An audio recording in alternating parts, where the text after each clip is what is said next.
Yeah, this is just a little continuation, a little bit more on the concept of pedagogical capital. And this is for my longtime friend Scott Switzer, a doctoral candidate at UC Denver, and under Brent Wilson as his advisor. And this is relating to a paper that they recently presented on the concept of pedagogical capital. Well, hey, Scott, just some more thoughts on that. One, I mentioned in the earlier video the issue of a metric. You know, how do you measure that? I know you guys in your paper had a nifty graphic there. It reminded me of the volume controls on a soundboard. I used to do a little bit of sound mixing for the music at church on Sunday mornings, and we had a really nice technological setup, and kind of reminded me of those days.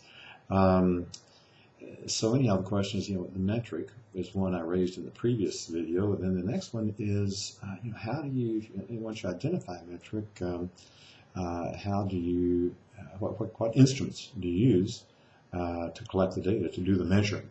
And I think that's a tremendously interesting aspect of operationalizing this concept, and kind of touched on it before, but I think that you could really take this concept and operationalize it in the corporate training environment, and it had a metric attached to it and some instruments that could efficiently do the measuring.